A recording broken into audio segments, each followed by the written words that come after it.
오늘은 환난 중에 더욱 견고히 서라라는 제목으로 말씀을 전하겠습니다. 여러분 복싱할 때 잽 아시죠? 그죠? 예, 우리 자매님들 아십니까? 잽은 아주 빠르고 이렇게 가볍게 탁탁 던지는 그런 펀치입니다. 아주 가벼운 펀치이기 때문에 처음에는 이 잽을 여러 번 맞아도 별로 충격이 없습니다. 괜찮습니다. 자, 그런데 이제 시간이 지나고 점점 지치기 시작하면 어떨까요? 똑같은 잽이지만 이 잽을 한 방 맞을 때마다 충격이 오기 시작합니다. 한 번 맞으면 이제 막 머리도 띵하고, 그죠? 몸도 흔들리고 그렇게 되는 겁니다. 이것은 우리의 영적인 생활도 마찬가지입니다. 우리가 믿음이 충만해 있을 때, 그때 고난이 한 번, 두 번 오면 어떻습니까? 견딜만 하지 않습니까? 그렇죠? 그런데 우리가 영적으로 지쳐 있고 또 고난이 길어지고 그럴 때 계속해서는 고난이 오면 어떻습니까? 우리의 마음이 흔들릴 때가 있습니다. 믿음이 요동할 때가 있다고 하는 겁니다. 금방 끝날 것 같았던 이 고난이 쉽게 끝나지 않으면 우리 믿음에 의심이 생길 수 있습니다. 과연 하나님이 살아계실까? 과연 하나님이 정말 나를 사랑하고 계실까? 정말 하나님이 나를 이 사명으로 부르신 것 맞으실까? 그런 의심이 우리에게 생길 수 있다고 하는 겁니다. 여러분, 우리가 이렇게 고난의 긴 터널을 우리가 지나가고 이렇게 요동할 수 있는 상황에서 우리가 어떻게 해야 될까요? 자, 오늘 이 본문 다윗의 이야기를 통해서 하나님께서 우리에게 이런 상황 가운데 우리가 어떻게 해야 되는가 우리에게 분명하게 말씀하고 계십니다. 자, 지난주 본문을 잠시 우리가 복습을 하겠는데요. 지난주 본문에 보면 지금 다윗과 그를 따르는 이 다윗의 이 사람들, 이 공동체도 지금 사울의 칼을 피해서 숨어 있지 않았습니까? 숨어 있는데 하나님께서 뭐라고 말씀하십니까? 다윗, 너와 내 공동체가 올라가서 저 블레셋 군대를 치고 그엘라 사람들을 구원해내라, 이렇게 말씀하십니다. 말이 안 되지 않습니까? 자기들도 지금 사울의 칼을 피해서 숨어 있는 상황인데 나와서, 그 굴에서 나와서 그들 블레셋 군대와 싸우라 하는 겁니다. 그런데 어떻게 했습니까? 이 다윗과 다윗의 공동체가 믿음으로 나가서 그들과 싸웠습니다. 그때 하나님께서 어떤 일을 행하셨습니까?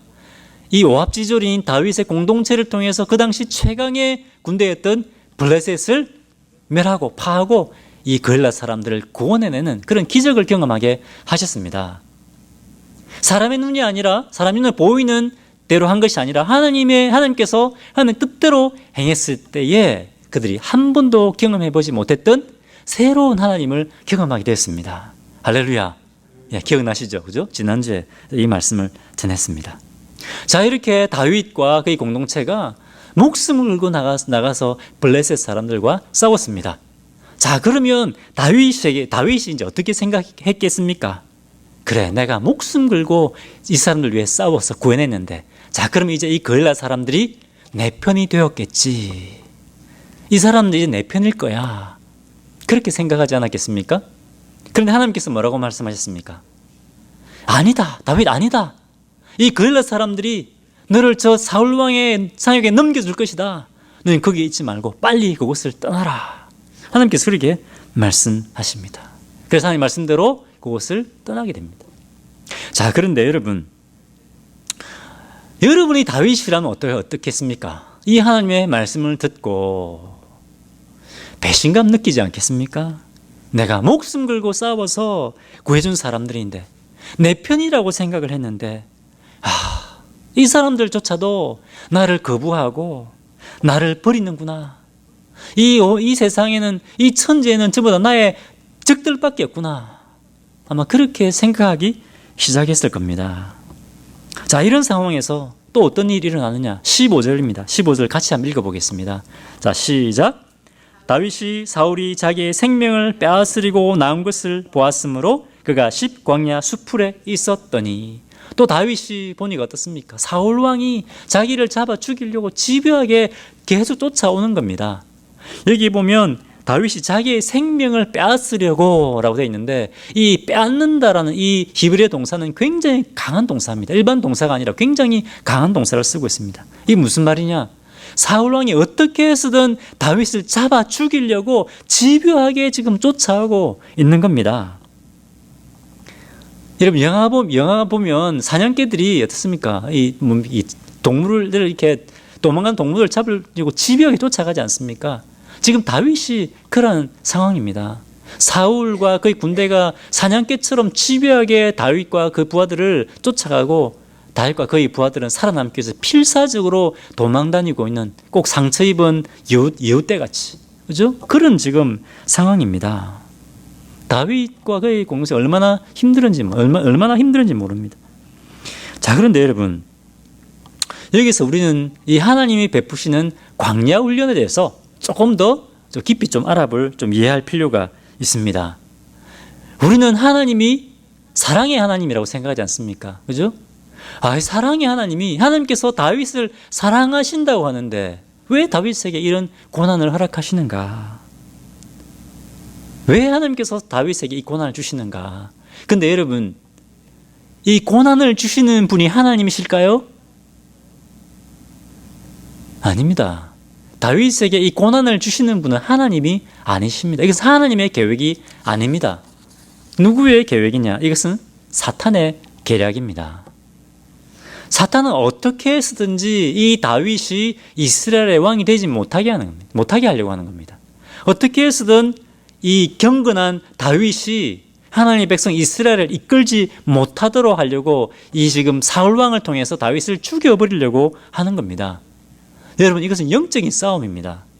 우리가 경건하게 하나님 뜻대로 살려고 하면 반드시 이런 영적 싸움이 있습니다. 이것은 사탄의 계략입니다. 그런데 하나님께서 이 사탄의 계략을 이용하고 계신 겁니다. 어떻게 이용하시느냐?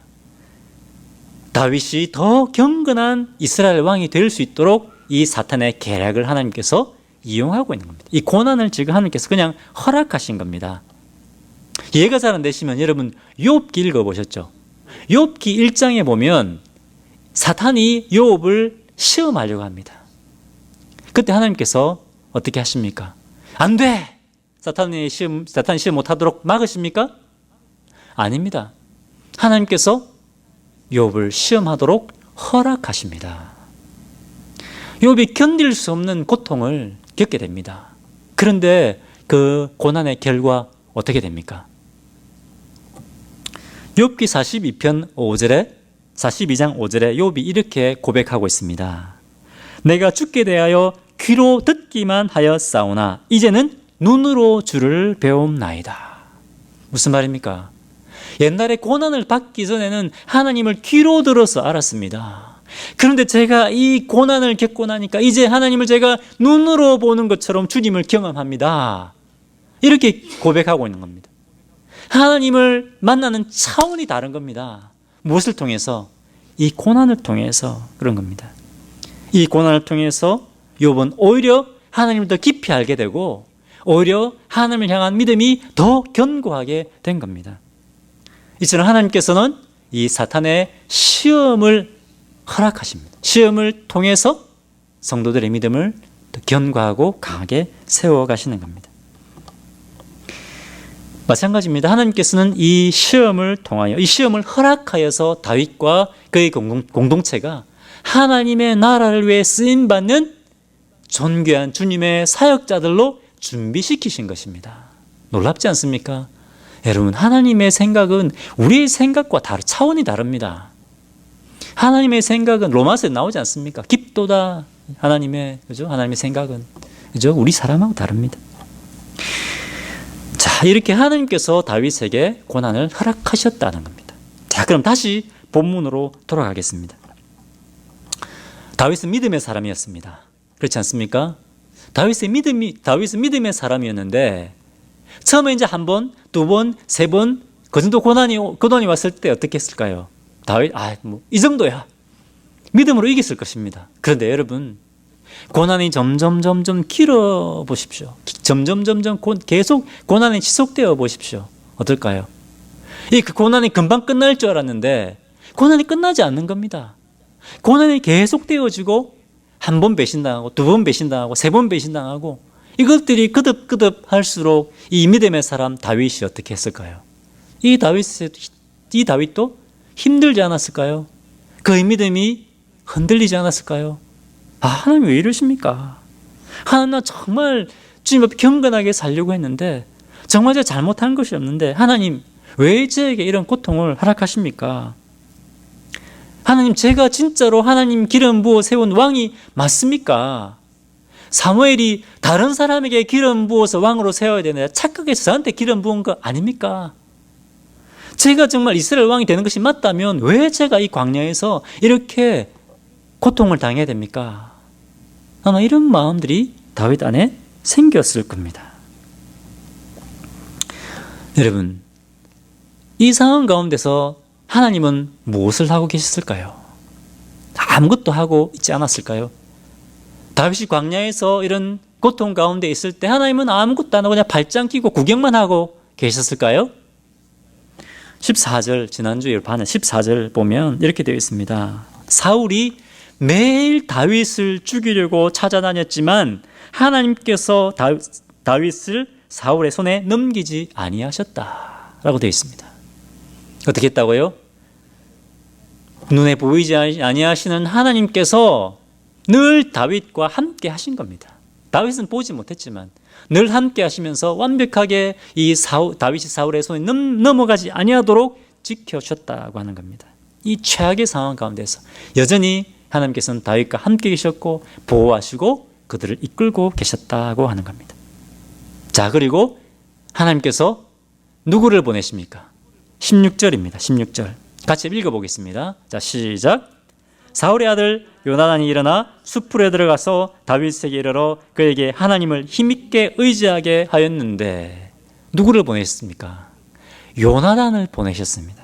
여러분, 요나단은 누굽니까? 요나단은 사울 왕의 아들입니다. 왕자입니다. 사울이 죽으면 사울의 뒤를 이어 왕이 될 사람입니다. 다윗에게 있어서는 어떻게 보면 가장 큰 적이 되어야 될 사람입니다. 그런데 이 왕자 요나단이 적진으로 다윗을 찾아온 겁니다. 다윗의 부하들이 이 요나단이 오는 것을 보고 야, 너 사울의 아들 요나단 아니냐? 너 우리 정탐하려고 왔지? 하면서 요나단을 죽여버릴 수도 있는 그런 상황이었습니다. 그렇지 않습니까? 그리고 지금은 아니지만 나중에 사울 왕이 요나단이 다윗을 만나고 왔다는 것을 듣게 됐을 때 어떻게 될까요? 아무리 요나단이 자기 아들이지만 큰 벌을 내리지 않겠습니까? 어떻게 해서도 이 요나단은 굉장히 요나단은 모든 위험을 무릅쓰고 지금 다윗을 찾아온 겁니다. 그리고 어떻게 합니까? 요나단이 16절에 이 요나단이 다윗으로 하여금 하나님을 힘있게 의지하게 했다고 되어 있습니다. 다른 사람도 아니고 요나단이 다윗을 찾아오게 하셔서 이 요나단이 다윗에게 다윗 요동하지 마라. 믿음의 견고에 서라. 너 하나님 의지해라. 이렇게 격려하는 겁니다. 찾아올 수 없는 사람이 와서 지금 다윗을 격려하는 겁니다. 여러분, 이 상황에서 요나단이 찾아온 것보다 더 큰 격려가 다윗에게 있었을까요? 하나님께서 요나단을 통해서 말씀하시는 겁니다. 다윗, 온 천지가 다 너희 적인 것 같지만 그렇지 않다. 이 요나단이 네 편이다. 그렇게 말씀하시는 겁니다. 지금 다윗에게는 정말 하나님의 격려가 필요했을 겁니다. 최고의 타이밍에 하나님은 최고의 타이밍에 다윗에게 가장 필요한 최고의 격려를 허락하시는 겁니다. 자, 그러면 하나님께서 요나단을 통해서 어떻게 다윗에게 메시지를 전하고 있는가? 17절입니다. 같이 읽겠습니다. 시작. 곧 요나단이 그에게 이르기를 두려워하지 말라. 내 아버지 사울의 손이 내게 미치지 못할 것이요 너는 이스라엘 왕이 되고 나는 내 다음이 될 것을 내 아버지 사울도 안다 하시니라. 하나님께서 요나단을 통해서 다윗에게 메시지를 전합니다. 첫 번째, 다윗 절대로 두려워하지 마라. 넌 절대로 죽지 않는다. 넌 절대로 사울의 손에 죽지 않는다. 두 번째, 왜냐하면 왜냐하면 다윗 내가 이스라엘의 왕이 될 것이기 때문이다. 요나단은 이렇게 말합니다. 다윗 나는 왕의 제목이 아니야. 내가 아니야. 다음에 왕이 될 사람은 내가 아니고 바로 너야. 왜냐하면 기름 부어 왕으로 세운 사람은 내가 아니라 바로 다윗 너기 때문에 그래. 요나단이 이렇게 격려하는 겁니다. 절대로 흔들리지 마라. 믿음으로 사는 것을 포기하지 말고 하나님의 약속을 끝까지 붙들어라. 믿음으로 싸워라. 여러분 놀랍지 않습니까? 다른 사람의 입도 아니고 요나단의 입을 통해서 하나님께서 다윗에게 다시 한번 다윗의 부르심을 확신시켜 주고 계신 겁니다. 다윗, 네가 바로 내가 기름 부어 세운 왕이다. 확신을 주시는 겁니다. 여러분, 다윗에게 말씀하셨던 그 하나님, 다윗을 격려하셨던 그 하나님은 지금 우리도 그렇게 격려하시고 우리를 세우십니다.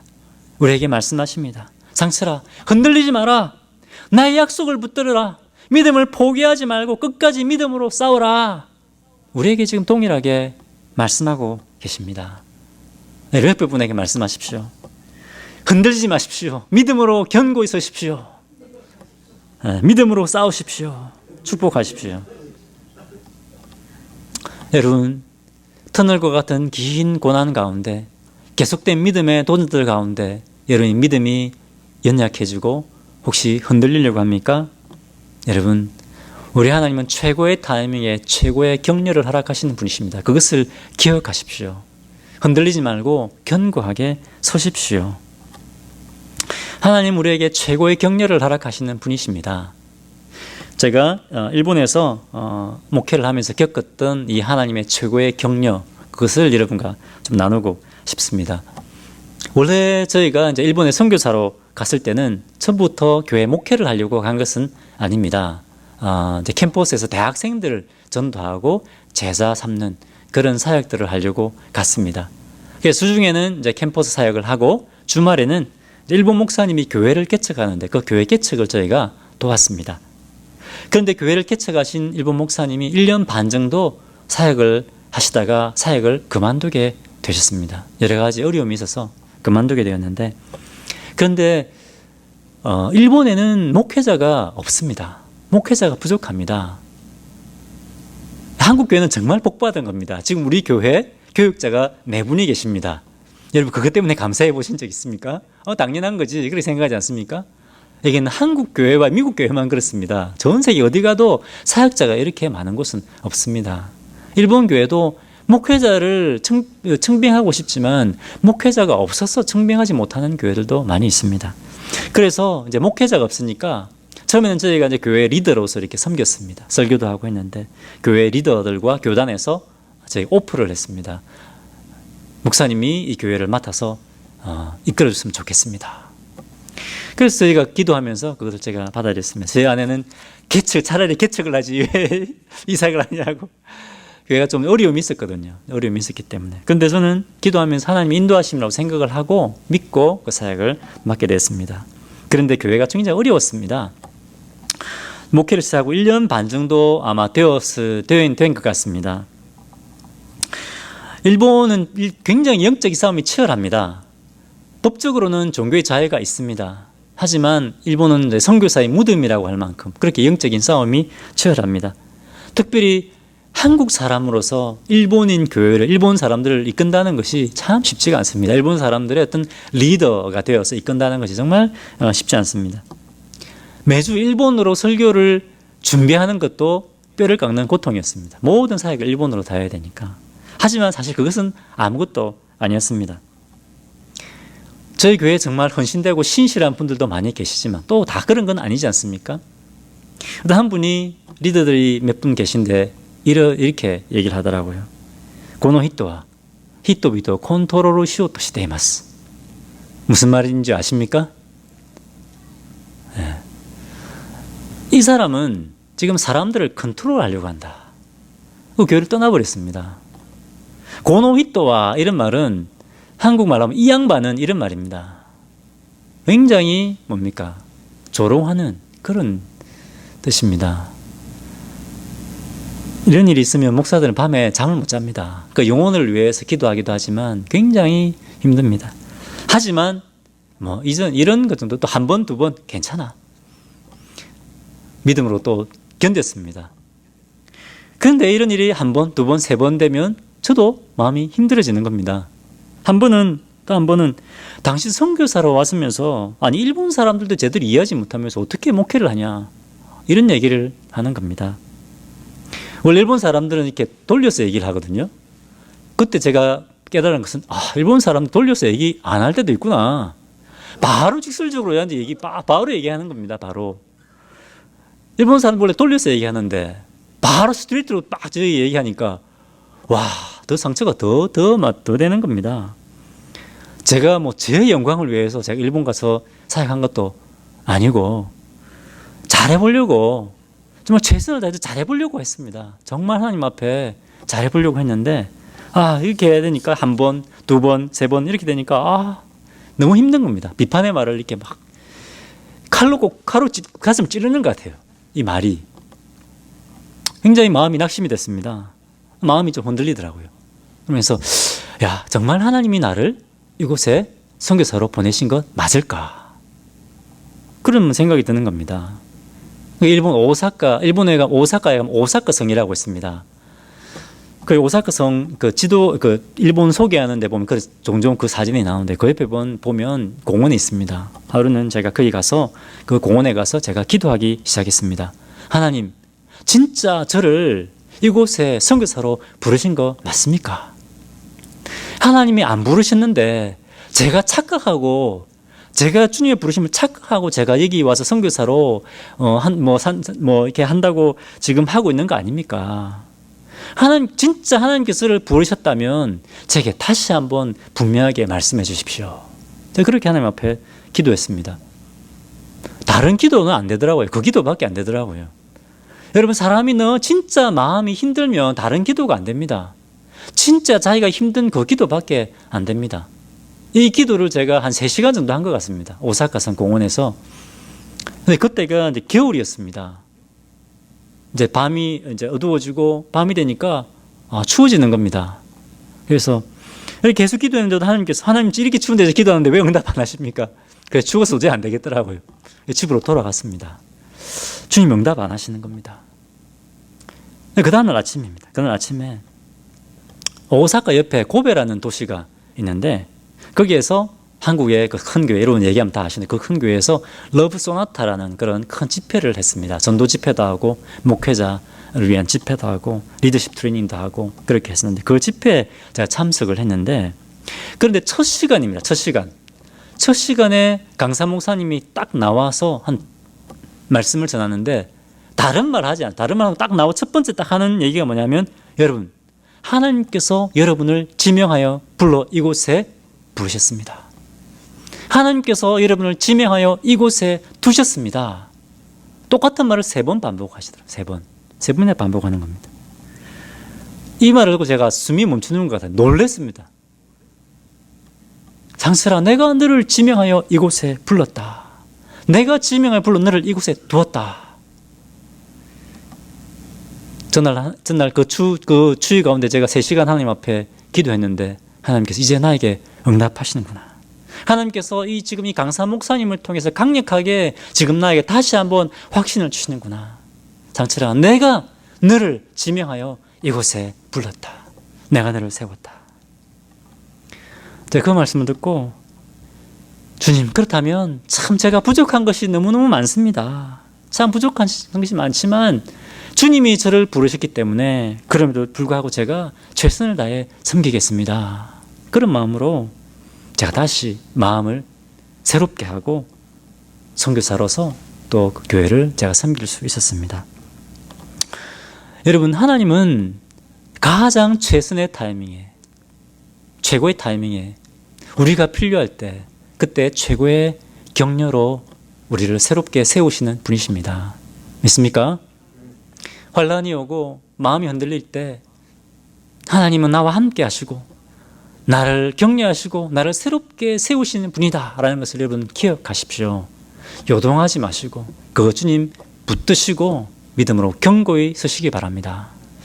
자, 두 번째, 우리가 환난 가운데 요동하지 않고 더 견고히 설 수 있는 이유, 그것은 우리가 바랄 수 없는 상황 가운데서도 하나님의 능력의 손이 우리를 붙들고 계시기 때문입니다. 바랄 수 없는 상황, 도저히 구원받을 길이 없다고 생각하는 그 상황 가운데서도 주님의 능력의 손이 우리를 구원해 내시기 때문에 우리가 환난 가운데서도 요동하지 않을 수 있다 하는 겁니다. 자, 여러분, 하나님은 이제 요나단을 통해서 다윗을 격려했습니다. 다윗에게 다시 확신을 심어주었습니다. 내가 너를 이스라엘 왕으로 세웠다. 자, 그러면 이 요나단의 격려와 함께 다윗의 모든 고난이 끝이 났습니까? 그럼 얼마나 좋겠습니까? 다윗 그동안 너무 고생 많이 했다. 나의 광야 훈련을 잘 통과했다. 이제 고난 끝. 그것이 아닙니다. 다윗의 고난은 계속되는 겁니다. 아직도 다윗의 광야의 고난은 끝이 나지 않았습니다. 자, 19절 보겠습니다. 19절 같이 읽겠습니다. 시작. 그때에 10사람들이 기브아에 이르러 사울에게 나와 이르되 다윗이 우리와 함께 광야 남쪽 하길라 산 숲을 요새에 숨지 아니하였나이까. 이거 보면 10사람들이 나옵니다. 10사람들 가운데 전부 다가 몇 사람들이 사울을 찾아가서 다윗이 어디에 숨어 있는지 구체적으로 그것을 알려줍니다. 고자질을 합니다. 여러분, 근데 이 10사람들은 유다 지파 사람들입니다. 다윗의 친족들이고 친척들입니다. 이 사람들이 다윗을 배신한 겁니다. 사울 왕이 이 사람들에게 그래, 잘 왔다 이렇게 하면서 너희들은 다시 가서 다윗을 다시 한번 자세하게 정탐해라. 22절에 보면 너희는 다시 가서 다윗이 어디에 숨어 있는지 자세히 정찰해서 나에게 알려다오. 두 번째, 너희는 다시 가서 다윗이 누구를 만나고 있는지, 그리고 다윗이 누구의 지금 도움을 받고 있는지 그것을 잘 정탐해서 나에게 보고해라. 지금 사울왕은 이 보고를 바탕으로 해서 다윗을 지금 기습하려고 합니다. 다윗을 기습하려고 지금 군사 작전을 짜고 있는 겁니다. 계략을 짜고 있습니다. 자, 그런데 여러분, 다윗은 그것을 알고 있었을까요? 다윗은 아무것도 몰랐습니다. 설마 사울왕이 설마 사울왕이 내가 그냥 이곳을 기습할까? 다윗은 전혀 기대도 하지, 상상도 하지 못하고 있습니다. 그런데 누가 그것을 알고 계십니까? 하나님이 그것을 알고 계십니다. 다윗은 사울왕이 뭘 하고 있는지 볼 수가 없잖아요. 그런데 하나님께서는 이 사울왕이 다윗을 기습할 것을 다 알고 계십니다. 25절 읽어보겠습니다. 시작. 사울과 그의 사람들이 찾아온 것을 어떤 사람이 다윗에게 아뢰매 이에 다윗이 바위로 내려가 마온 황무지에 있더니 사울이 듣고 마온 황무지로 다윗을 따라가서는. 이 갑작스런 기습 때문에 이 다윗이 피할 여유가 별로 없었습니다. 그런데 하나님께서 다윗에게 한 사람을 보내서 사울의 손에 다윗이 잡히기 전에 어떻게 합니까? 그곳을 빠져나오게 하신 겁니다. 하나님께서 다윗을 사울의 손에 붙이지 않으신 겁니다. 자, 그런데 그때부터 사울과 다윗은 쫓고 쫓기는 이 추격전이 시작됩니다. 26절 이렇게 되어 있습니다. 사울이 산 이쪽으로 가매 다윗과 그의 사람들은 산 저쪽으로 가며 다윗이 사울을 두려하여 급히 피하려 하였으니 이는 사울과 그의 사람들이 다윗과 그의 사람들을 애워싸고 잡으려 함이었더라. 자, 이제 사울 왕과 그의 군대가 다윗의 턱 밑까지 쫓아왔습니다. 이제 다윗과 그의 공동체를 완전히 둘러쌌습니다. 포위해버렸습니다. 이제 도망갈 곳이 없습니다. 다윗과 그를 따르는 부하들은 아마 이렇게 생각했을 것입니다. 이제 끝났다. 자, 이제 우리 오늘 여기 죽는구나. 어떻게 포위된 상황에서 빠져나갈 수 있는 길이 없는 겁니다. 다 끝났다. 자, 그런데 여러분, 이런 상황 가운데서 이제 구원을 도저히 바랄 수 없는 이런 상황 가운데서 어떤 일이 일어납니까? 27절입니다. 같이 읽어보겠습니다. 시작. 전령이 사울에게 와서 이르되 급히 오소서 블레셋 사람들이 땅을 침노하나이다. 이때 어떤 일이 일어납니까?